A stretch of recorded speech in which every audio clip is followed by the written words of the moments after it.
We'd like to congratulate the winner of our last drawing, which was Elisa. Congratulations.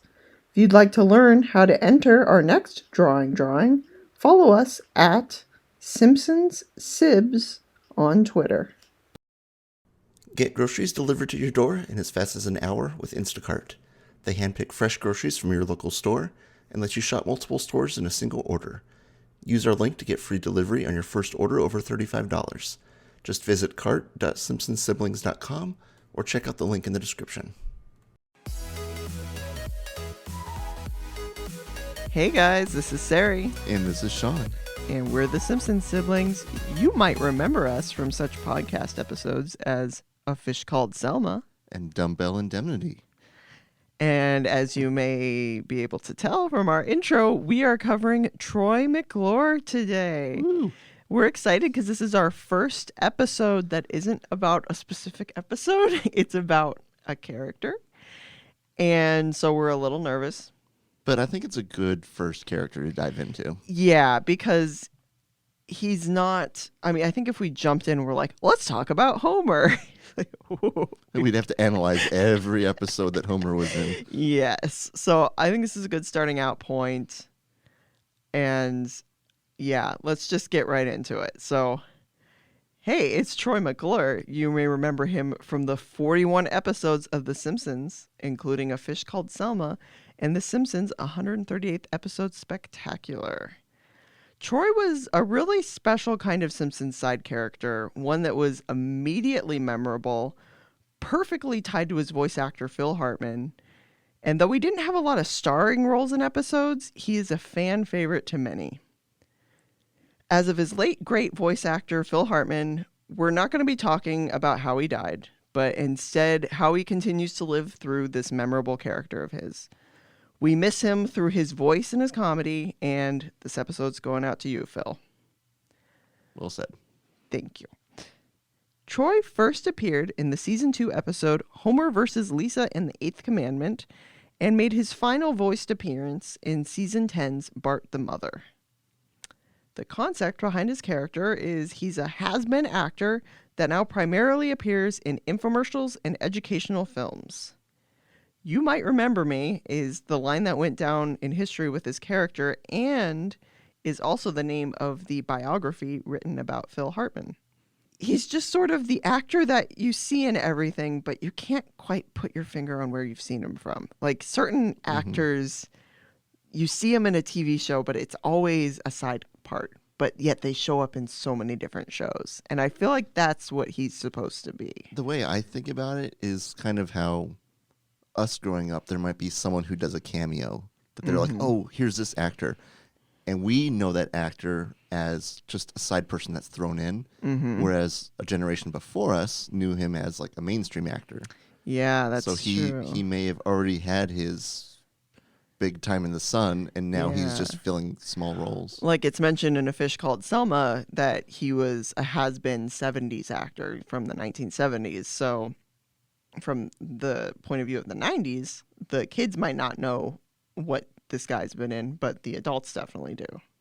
He has that certain way about him that, you know, he has that constant smile, even when things are going rough.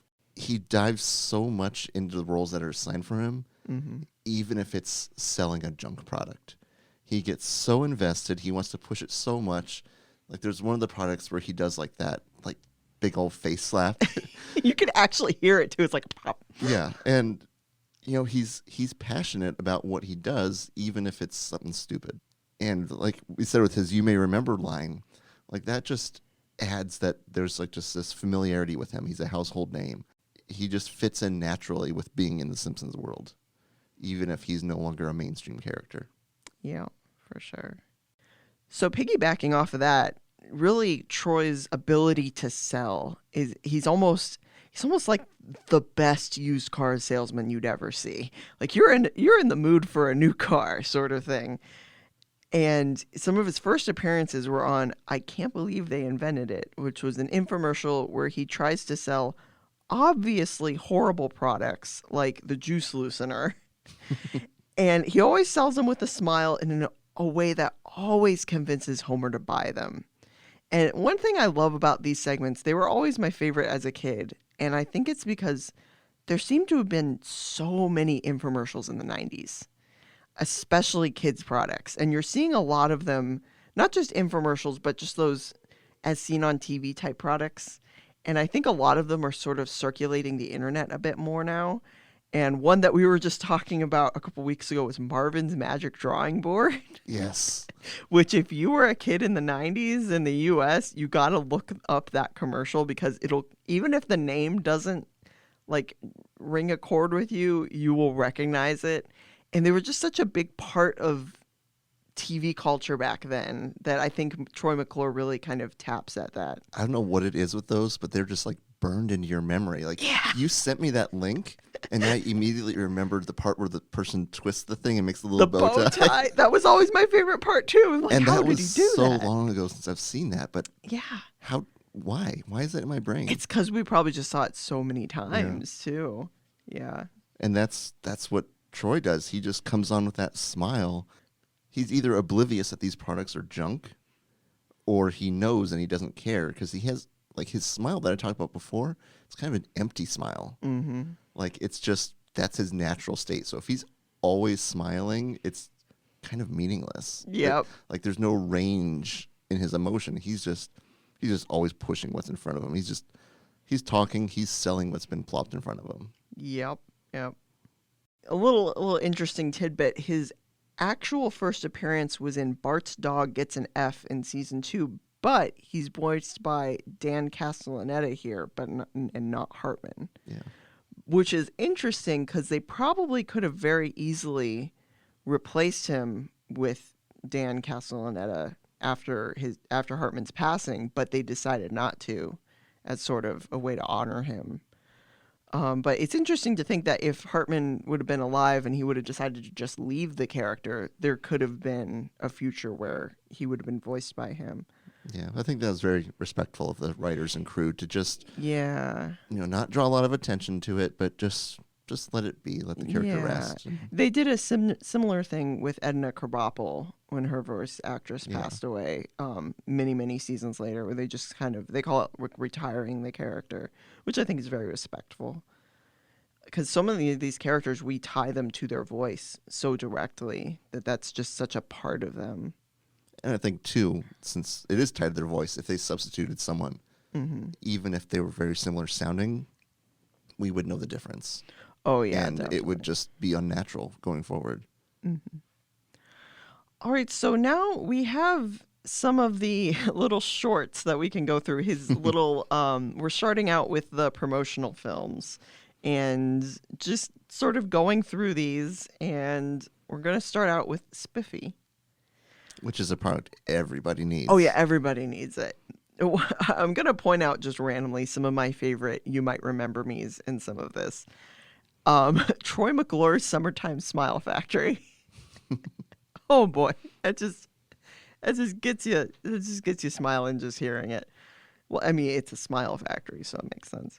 It's interesting that at the beginning, Troy McClure was so synonymous with Dr. Nick. Like, they were kind of a pair for a while, and then they just never showed up together again. Yeah, but they both kind of have that salesman, slimy attitude. Yep, for sure. And I love that the idea of Edgar Allan Poe's grave being so dirty is a problem. It is. Have you seen it lately? I love the line, "So what? I guess we're going to have to throw it away." Like, okay. Well, for $39.95, you can get a bottle that cleans 1,000 tombstones. Oh, wow. The price haggling here is perfect. I love Dr. Nick's voice, how it changes in pitch when he goes, "How can I go any lower than $39.95?" Oh my goodness. Throw in a State of Kansas Jell-O mold. Yeah, I wrote that down too. I never caught that either. I've seen that one so many times because it's from one of my favorite episodes, and I've seen it so many times. But I never caught the Jell-O mold thing. Yeah, it's just so random. Why would you want that? And how Homer just completely flips out trying to dial those numbers. Like, he cannot dial them fast enough. So next we've got the juice loosener. And the intro to this one is reminding me that I need to get a new chandelier for my car. I need to replace was it the cardelier? Or? Cardelier. My God. And okay, here we go. Another of my favorite Remember Me froms is the president's neck is missing. How does that happen? Well, it's missing. We don't know what happened. Yeah, we don't know. But then we have, for the juice loosener, we see Troy crushing the orange on his face. And we think, this is so ridiculous. Who does this? And then it cuts to Homer doing the exact same thing. I love it so much. And he's so serious about it, too. Like, oh, don't you just struggle with this all the time? And Homer going, you mean there's a better way? Those good old commercials with, like, someone trying to, put a cup on the counter and it falls and the screen goes black and white. Yep. Oh, yeah, it always goes to black and white. Oh, man. I love this line, too. Do you want to pay those outrageous grocery store prices for something the farmer probably spit in? There's going to be a lot of laughter in this episode. Oh, my God. Oh, my God. And then when they pour that whole bag of oranges and like 2 drops come out, you got all that from one bag of oranges?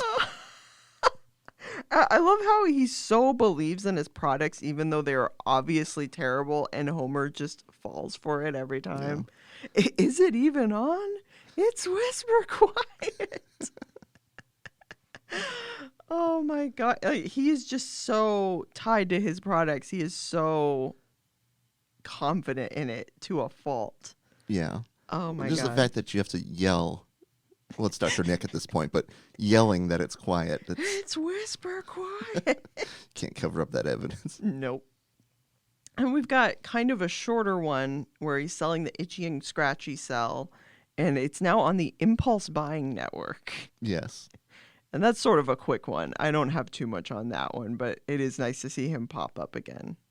And then we've got Rancho Relaxo. And it's sort of an informational film made for the Rancho Relaxo health spa that Marge is at. And I love the part where he's introducing the movies and then the sort of nasally guy that says... Well, first he says the best rated R movies that Europe has to offer. And he does that little kiss thing. Chef kiss. Oh, my God. And then we go from the epic voice of Troy McClure to, okay, where was it? Happy Little Elves Meet Snuggleduck. Thelma and Louise. And the Erotic Awakening of S. Oh, my God. Oh, this is just Which fantastic. later in that episode, because I just kind of bounced around when I was watching it, Marge is in the bathtub and she's watching Thelma and Louise on the TV. I remember that, yeah. Oh, my God.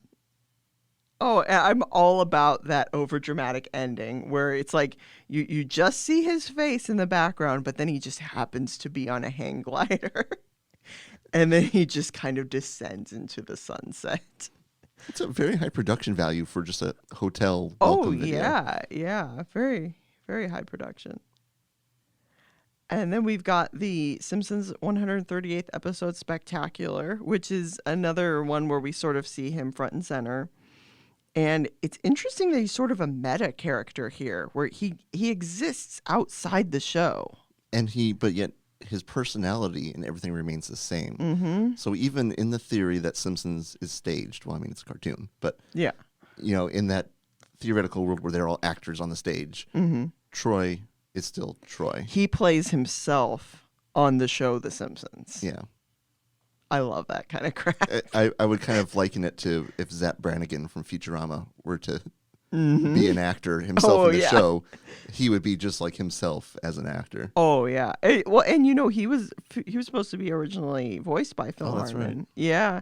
And that's where they got the name for Philip J. Fry. He's named after as a tribute to Phil Hartman. Oh, I didn't know that. Yeah, they were originally going to name him, I can't even remember what else they were going to name him, but they named him Philip J. Fry after Phil Hartman.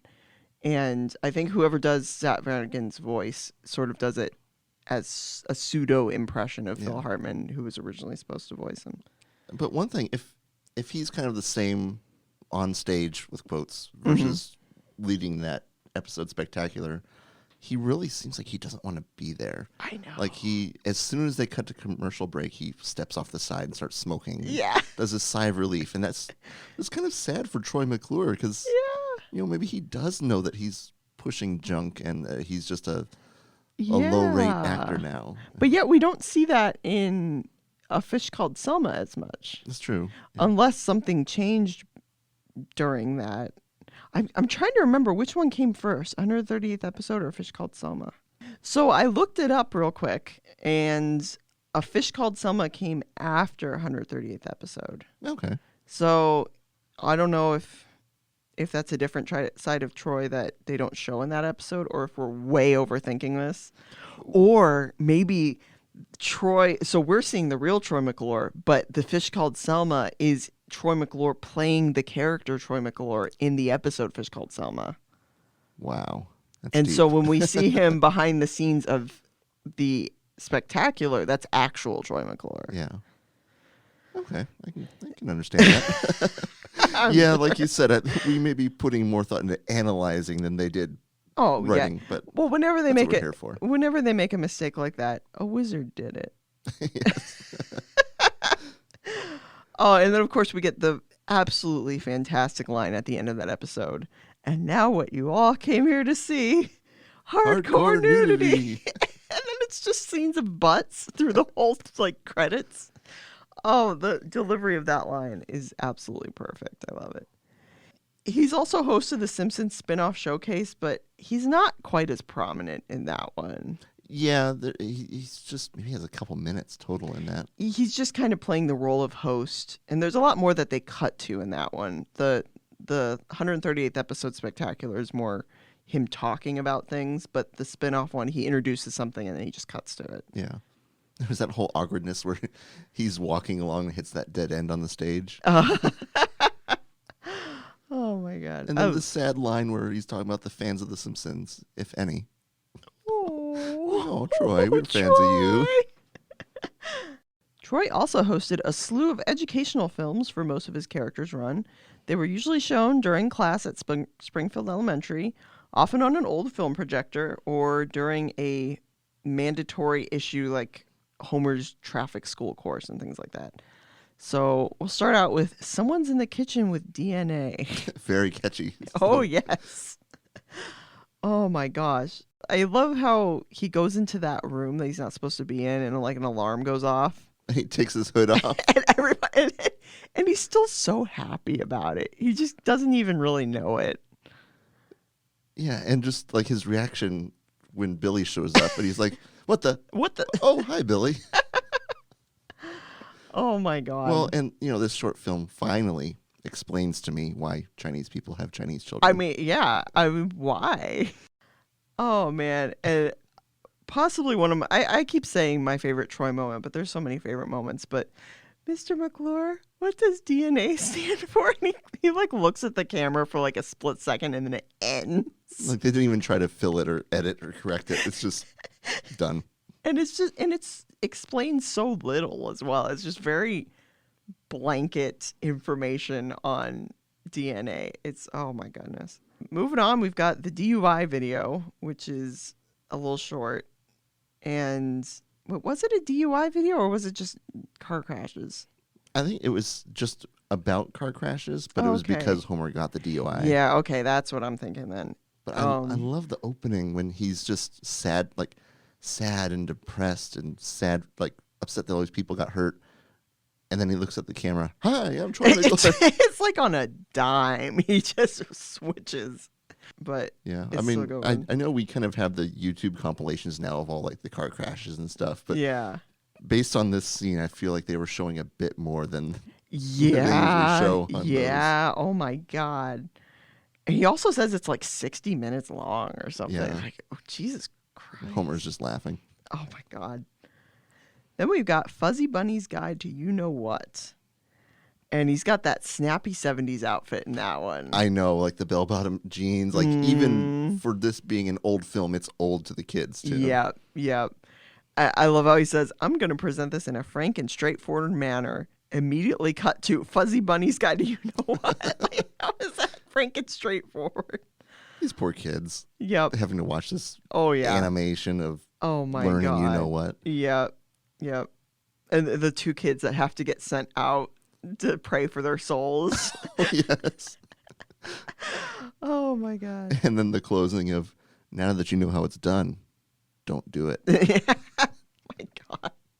All right, next we've got shoplifters beware, and I love the line, thereby completing my plea bargain with the good people at Foot Locker of Beverly Hills. Like, what happened there? And we have one of the, you may remember me from such films as Designated Drivers, The Life-Saving Nerds. Mm-hmm. Is that also one with the tornado alarms, fake tornado alarms reduce readiness? Yes. Or faulty tornado alarms? Oh my god.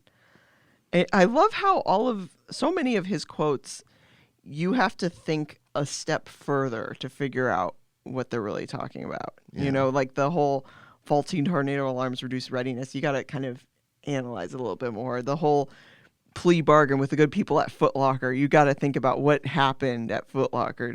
You just picturing him like shoplifting something and trying to picture that in your head, but letting you do the picturing. What would be really fun is to get all these original writers in a room and have them write out scripts for these other movies that he mentions. Oh my god, that'd be amazing. And maybe just do them for writing. That way, we can just imagine. Do it as a voice. novel. Yeah. I'd read a Simpsons novel about Troy A McClure. bunch of short stories, all based on his films that he's mentioned. Man. That would sell. Oh man, I'd be buying all the copies. Simpsons writers, if you're listening, Are you listening? Hey, Josh Weinstein responded to some of my tweets. which is awesome. Thank you. Thank you, Josh Weinstein. That is one of my few brushes with some sort of famous people. Also, I don't know why it's necessary for him to show the history of shoplifting. I don't know how that's supposed to deter anyone from shoplifting. Yeah, and the security guard cuts the video shortly after. It's junk. Yep. All right, next we've got Meet and You, Partners in Freedom.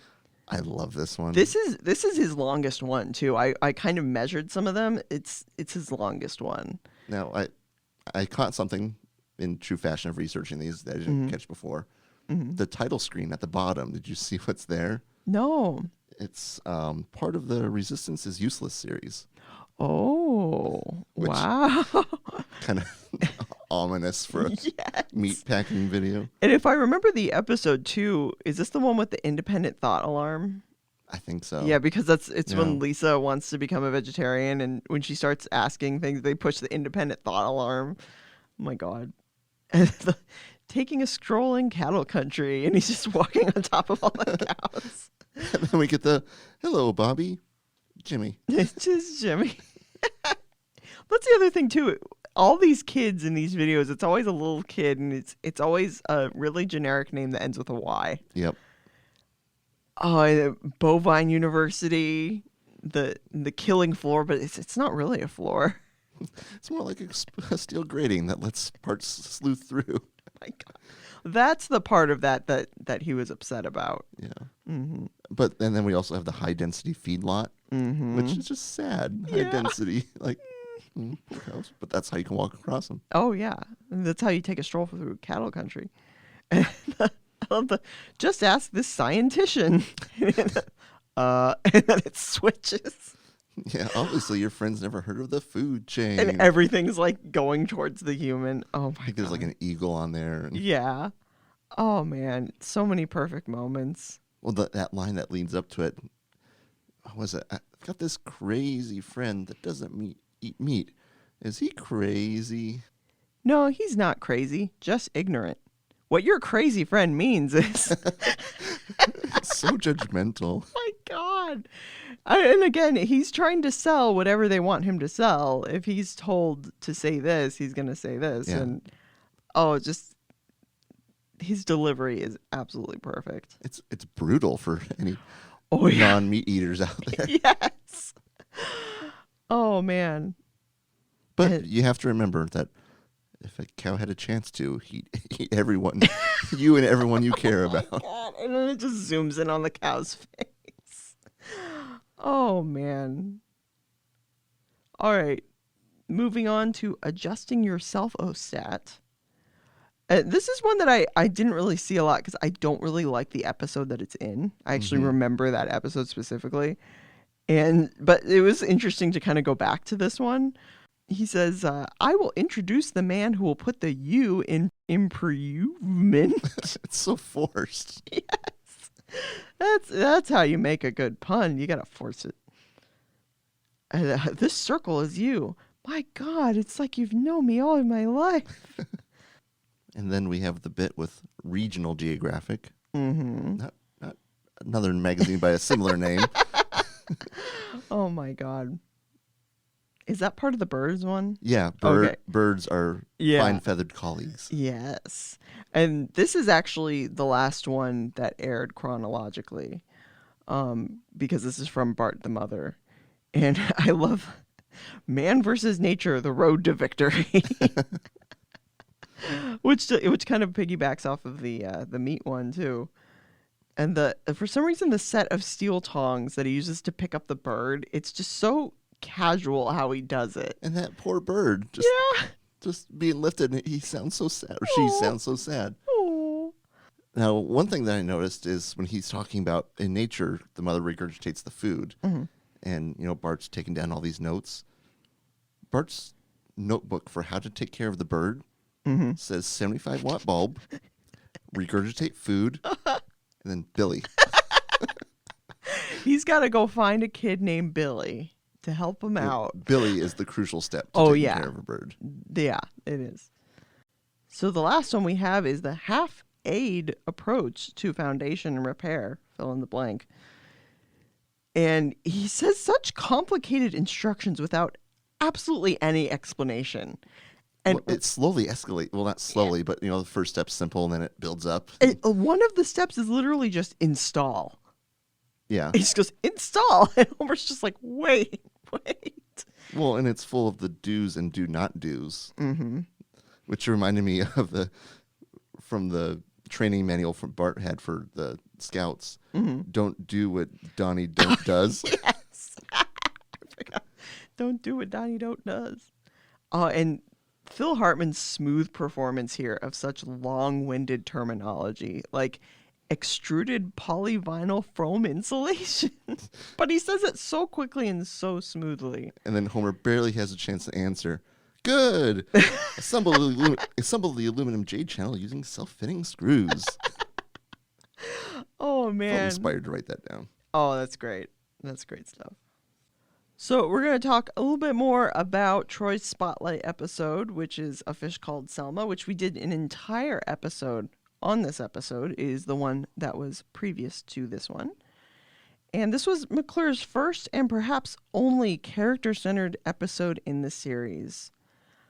And he's obviously with Selma for his own selfish purposes. He goes and marries Marge's sister Selma, pretty much to show people that he's just a regular guy and he's not attracted to fish for some reason. And he's married her for his own selfish purposes, but in a weird way, he also kind of understands her. And he gives her so much of what she needs, like reassurance and confidence, but he doesn't give her everything she needs. And he's just self-serving enough to not seem like a complete jerk. And in the end of the episode, you kind of feel bad for him, but not too bad. I don't know. Yeah. It's a weird little balance they have with his character.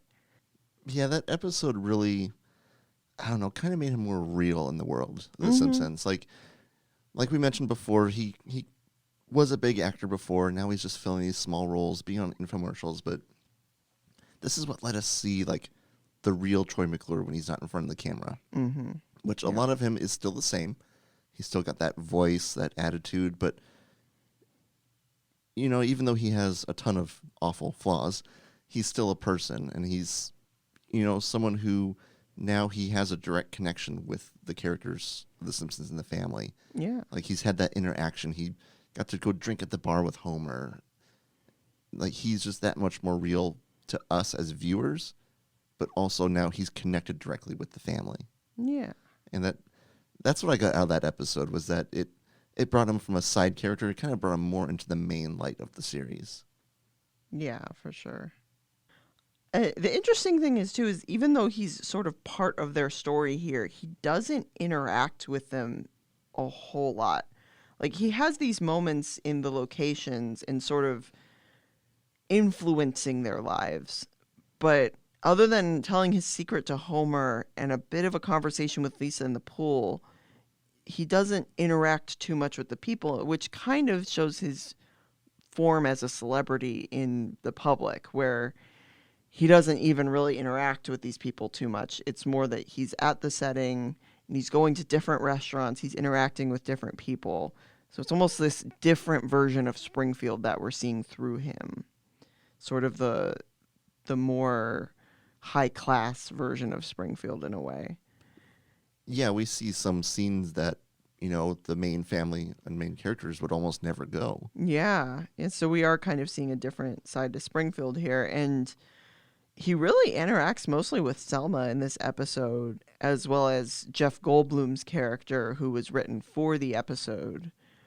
So it is kind of an interesting idea to have this episode in this sort of bubble in a way, and have other characters sort of peek in to sort of make those connections.